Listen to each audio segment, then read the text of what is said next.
I was almost a school shooter. In 1996, Denver, Colorado, as a student in North High, in a moment of pain and anger, I almost committed a terrible atrocity. Growing up, I learned early on there was a strange comfort and calmness in darkness. I was always the new kid. My family was very violent and aggressive, drug-addicted parents. We were moving from place to place a lot, went to 30 or 40 different schools, always seemed to be going to a new school every other week. You woke up at 4 o'clock in the morning by some cops to run across the country to get away from them and then end up at a school I'd only be at for a couple weeks and then have to do it all again a couple days later. Was the perpetual new kid. And since I also had such an unstable household, wasn't helped by the fact that I smelled really bad because I never had a shower or didn't really have any clean clothes, so I never really had any, all my clothes were dirty and torn. I had a weight problem. I was smart. I liked comic books at a time when kids didn't really like people who liked comic books that much. So every time I went to a new school, I was in a whole new set of bullies. They'd do things like walk up to me and shoot me with a harpoon like I was a whale, or dunk food on my head because I said I was too fat. But the bullying wasn't just at home, or wasn't just at school. It happened at home a lot too. I was told I was worthless by just about everybody in my life.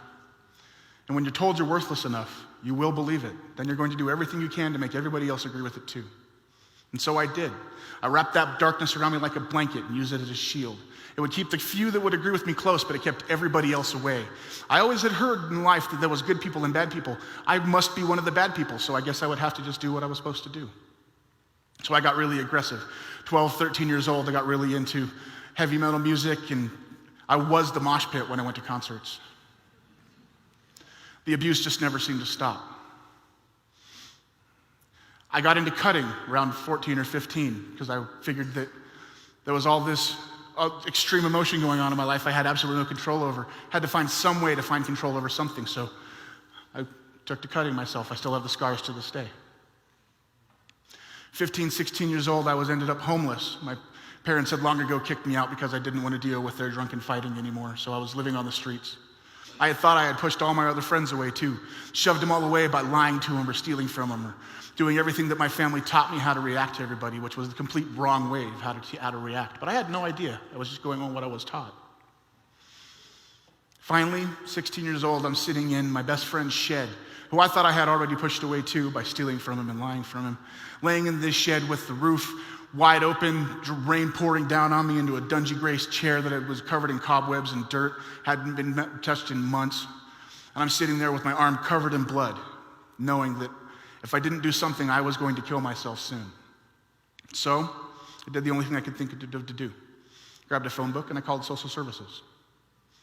So when I went to social services, sadly, they didn't just bring me in there. They also took my mom in there too, who happened to be one of the largest sources of my pain growing up. And since she had spent her entire life running from place to place and dealing with social workers and police officers, she knew exactly what to say to get me to get them to believe that I was just making it all up. It was all just an act. I was just doing it for attention. Then they sent me home with her. And as they sent me home with her, she turned to me and she said, "Next time you should do a better job and I'll buy you the razor blades." My heart just got ripped out of me at that point completely. That darkness that I'd been staring at for so long, I just ran headlong into it. I had nothing left to live for. I literally had nothing to lose. And when you have nothing to lose, you can do anything. And that is a terrifying thought. I decided that my act of doing something was I was going to express my extreme anger and rage by getting a gun. I was going to attack either my school or a mall food court. Really didn't matter to me which one. It wasn't about the people. It was about the largest amount of damage in the shortest amount of time with the least amount of security. Both those places were ripe targets. So I wish I had a better story about actually getting a gun, but that was actually really rather businesslike. There was some gangbanger kids near my school. It was back in the mid-90s when gangs were still a rather major problem in North Denver schools. And this kid had seen me, he knew me from my family, and he'd sold drugs to them before, and he knew that I wasn't really in school, I was just always at school, so he knew I wasn't a narc or anything like that, but didn't know him anything more than a first name, but that didn't really take anything more than that. I knew that they had access to guns, they talked about it all the time. So I went up to him and said, "Hey, can you get me a gun?" "Sure, get me an ounce." "All right, give me 3 days." That was it. I was waiting to get myself a gun so I could kill a lot of people. But thankfully, I wasn't alone in that darkness. That best friend who had saved me, I was sleeping in his shed, he saw this place that I was in. Even though I had stolen from him and lied to him and took in his belongings and ruined it all, he didn't care. He still brought me in and showed me acts of kindness.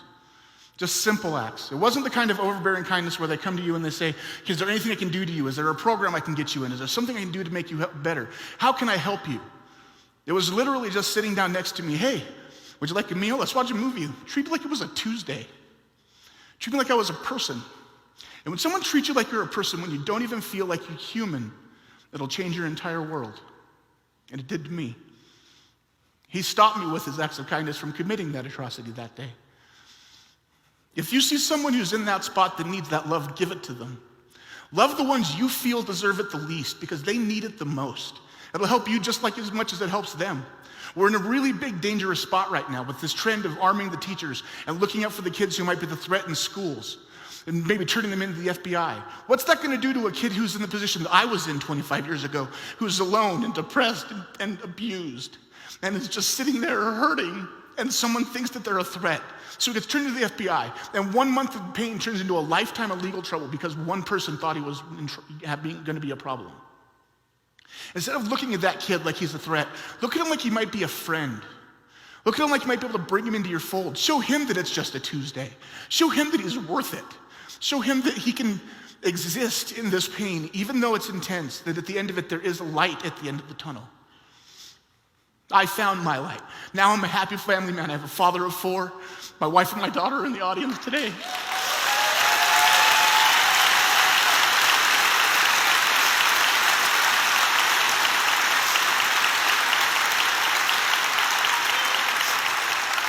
And even bigger than that, the friend who saved my life, he's in the audience today too. Because friendship doesn't ever really die.